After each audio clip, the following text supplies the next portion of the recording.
Donc Julie, vous êtes là aujourd'hui pour présenter la sortie de ce huitième album, Oui, intitulé Origami.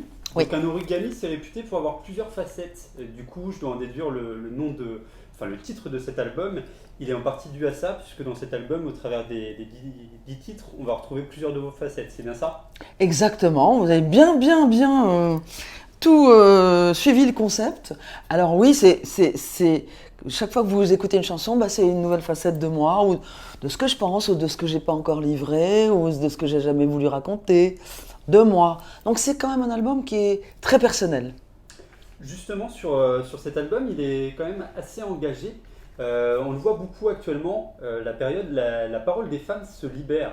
Alors vous qui en êtes avec huitième album, comment vous percevez justement ça par rapport au... Parce qu'on l'a vu longtemps, les femmes sont restées un peu muettes, enfin elles n'osaient pas totalement s'exprimer.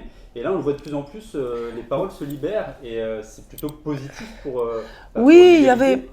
il y avait en effet un peu une omerta, et puis une crainte de choquer, ou de se faire mettre au banc de la société, parce que quand on est une femme, on ne dit pas ces choses-là, comme disait ma copine Diantel.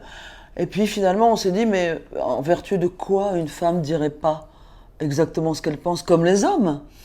Et donc tout ça est en train de se mettre en place quelque part. Et c'est plutôt sympa parce que euh, au lieu de dire des bêtises, ou de dire des choses qui sortent pas de notre cœur et qui sont pas la vérité, ben on peut mieux communiquer. C'est mieux si avec les hommes, on arrive à se dire des choses qui soient vraies, et de part et d'autre. Moi je trouve que les rapports vrais, ça aide beaucoup au lieu de faire des faux semblants. On a pas mal de sonorités différentes dans cet album, aussi bien de la variété française qu'un esprit un petit peu plus rock. C'était une volonté de votre part, je suppose. Oui, alors, évidemment, si j'ai produit cet album, que j'en ai écrit une partie, et que j'ai cherché l'équipe, je l'ai voulu comme ça, c'était évidemment pour pas faire une redite par rapport à ce que j'avais déjà fait. Sinon, j'aurais rien sorti, c'était pas utile. Mais bon, on sait que bon, les chanteurs sont souvent connotés selon la période où ils ont eu beaucoup de tubes et tout ça. Oui, je sais que je suis connotée 80, mais j'ai eu envie d'en sortir un petit peu, de faire un petit pas de côté en disant, je suis d'abord une artiste, j'ai pas que fait ça, et ce que je cherche à faire, moi, c'est à me renouveler, à créer, voilà. On n'est pas forcément, voilà. C'est très français, hein, mis dans une petite case. Hein, il faut toujours qu'on vous situe. Ah, dans quoi on va la situer? 80, 80. Mais non, ça va, on est en 2022. On peut essayer de proposer autre chose. Au moins le proposer au public. Justement, là, on a vécu 2 années très compliquées avec la crise sanitaire. C'est ce qui vous a... Comment vous l'avez traversé, vous, cette période-là, justement? C'est ce qui vous a... Est-ce que c'est sur cet instant-là où vous avez commencé à écrire, à travailler principalement sur l'album? Vous avez mis à profit, en fait, ce temps pour Oh, l'écriture, je suppose? oui, oui. J'ai beaucoup réfléchi. J'ai eu le temps, hein, pendant 2 ans. J'avais commencé à écrire un petit peu avant, et j'avais déjà cherché des musiques. Et puis finalement, arrivé pendant le confinement, j'ai tout jeté. J'ai tout jeté. J'ai dit non, c'est plus d'actualité. Moi, j'écoute beaucoup de la musique d'aujourd'hui, hein, donc stop. Je cherche une nouvelle équipe. Et puis bon, je regardais beaucoup sur Internet. Je regardais. Bon, il y a eu des conférences Zoom et tout. On a rencontré, bah, finalement, des petits gars de 26 et 30 ans qui avaient autre chose à me proposer et qui étaient prêts à relever le pari, et qui m'ont dit ok, Banco, moi je sens qu'il va y avoir une alchimie. Et les gars, ils y ont cru.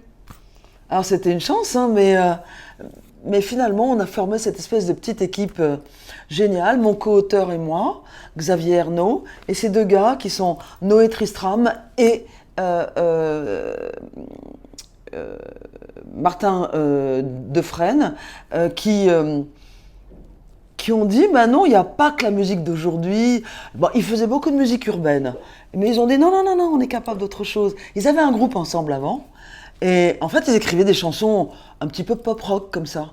Et du coup, en fait, moi, je les ai connus sur l'une d'entre elles, ils me l'ont proposé. Et là, je me suis dit, ah non, mais j'ai une équipe gagnante.